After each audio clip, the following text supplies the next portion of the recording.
I've been happy with my HT-M Hati from G-Wolves, but the right click started failing, and I didn't want to have to keep opening it up to mess with the switch. The feet were also not great. The mouse was imbalanced. I wanted optical switches, so I didn't have to worry about this issue with the buttons failing.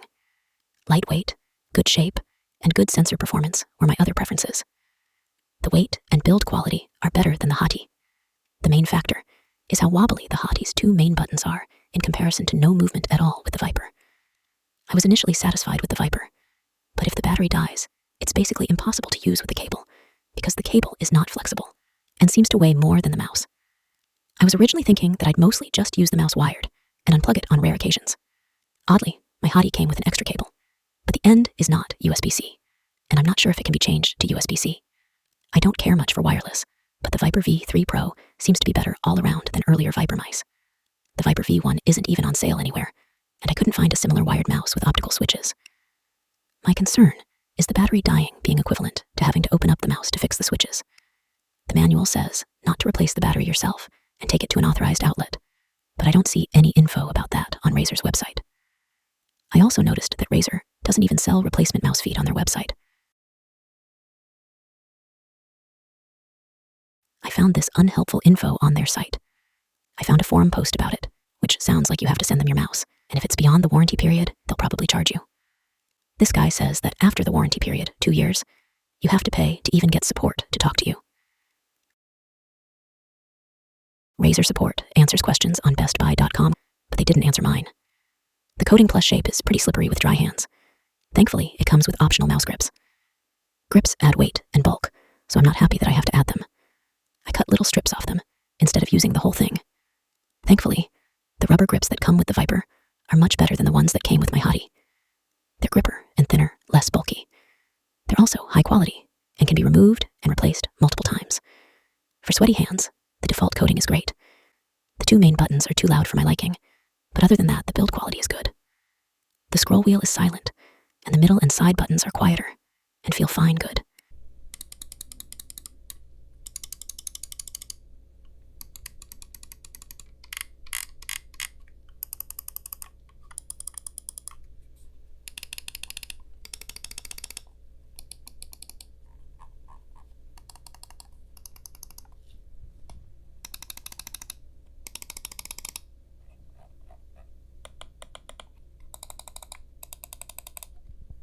The Mousetester graphs are worse than my Hati. The polling rate is fairly unstable. When moving it fast and consistent, it jumps around between 300 to 1300 instead of staying consistent around 1000. You can compare these graphs to the Hati graphs in my previous video. All the hardware and settings are the same. On the desktop, it has worse control and precision than the Hati. In Counter-Strike, it seemed okay. Overall, I was satisfied with the mouse, but given the high cost, merely being satisfied did not leave me with a good feeling about it. I'm not thrilled about paying $100 extra for wireless, which I don't even really want or need. I don't want to have to open my mice and mess with the switches or battery. I was considering buying a new Hati when the switch starts to fail and give away my previous one. The alternative is to give away a much more expensive mouse when the battery dies. But perhaps the Viper battery will last longer than the Hati switches. Or perhaps the Hati cable can be changed to USB-C. The mouse doesn't seem to use up much battery power on 1000 Hz, so I expect the battery to last longer than my phone battery, and I've never had to replace my phone battery in 10 years. Whereas the right click on my Hati has been failing multiple times in the past 4 years. I see other people saying their Viper V2 Pro could last a week on 1000 Hz, but not the V3.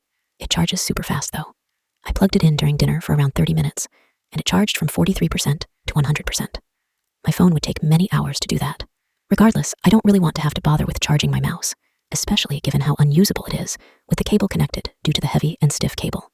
The Hati cable is nearly as good as wireless, so wireless seems like extra hassle for very little benefit.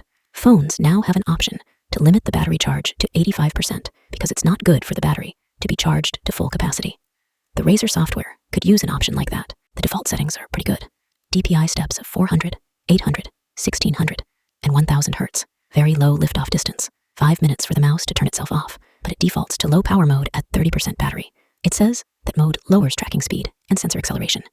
I wanted to install the software to tweak the DPI, but the website says it requires an email and registered Razer ID, which seems very intrusive and a privacy concern. I downloaded it to test, and it lets you bypass that as a guest. You can change the DPI in increments of 50. The mouse turns itself on seemingly instantly when you move it, so I lowered the default 5-minute timeout to 3, but even 1 minute should be fine. There are 2 types of lift-off distance adjustments. One of them, smart tracking, seems to detect the surface you're using and is default. High is default, and I found that too low, so I set it to manual, enable asymmetric cutoff, and turned both sliders from mid to high. It causes the cursor to move more when you lift and lower the mouse, but I found that the low setting would stop tracking when I didn't want it to. After more testing, it wasn't a lift-off distance issue. The mouse does seem to randomly stop tracking. It might have to do with some delay after lifting it off. I started noticing it after upgrading the firmware, but it may have had to do more with my battery running lower. I found that many other people are having the same issue. Someone said setting the polling rate to 8,000 fixed it for them, but that didn't work for me. I contacted Razer support about it, and they acknowledged the issue, but didn't have an ETA on fixing it. I decided to give the DAV3 a go. Everything, build quality, coding, buttons, is about the same as the Viper V3, but the Viper clicks and scroll wheel are slightly better. The coding seems a bit different, but practically the same. The default lift-off distance seems much higher than the Viper and more normal. This makes me think that the Viper tracking issue is related to the very low lift-off distance. The DAV3 has a better shape, coding, weight, etc. than the earlier DA versions, but I still prefer the Viper V3 shape. The older DAs would flare out at the front, so you couldn't use it in palm grip, so they were basically claw grip only mice. Now that they changed that and lowered the weight and improved the coding, you can use the DA with any grip, but I'm still not a fan of this shape. The idea seems to come from this being the natural shape of your hand when you set it down, but the problem with that is you're not just resting your hand on the mouse. You're constantly picking it up slightly to readjust it, so you have to be able to grip it well. And the shape of this back part here doesn't let you grip it with your palm unless there's heavy friction, and it's basically sticking to your skin. The Viper comes with a set of very good grips, much better than the ones that came with my Hati. They're thin, light, and grippy. The DA doesn't come with any grips, but needs them much more so than the Viper. I put the Viper's grips on the DA, and it made it usable, but I'm still not a fan. I have large hands, so I may be one of the few people who can use this mouse in fingertip grip. The shape of this mouse has both positives and negatives for fingertip grip. The negative is that it's so large and not a balanced shape and weight, but the mouse is light enough that these aren't deal breakers. Though I would still prefer an even lighter mouse. The positive is that parts of my palm and ring finger come into contact with the mouse more, while still providing enough leeway to move it around in the full range of motion. More contact points means I have more control over the mouse. Palm grip gives you the most contact and control, but the least amount of vertical motion range.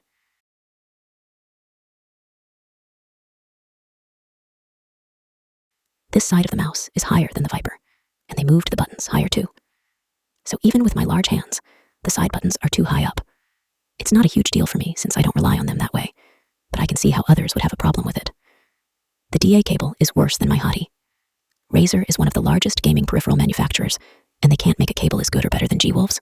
I noticed some instability with the mouse and fingertip grip, similar to how the Hati wobbled until I changed the mouse feet positioning. I didn't notice it with the Viper, so perhaps the larger Viper feet are better, but I think it might be largely due to the asymmetrical shape of the DA, but possibly also the positioning and small size of the front skate, since I notice it mostly when left-clicking.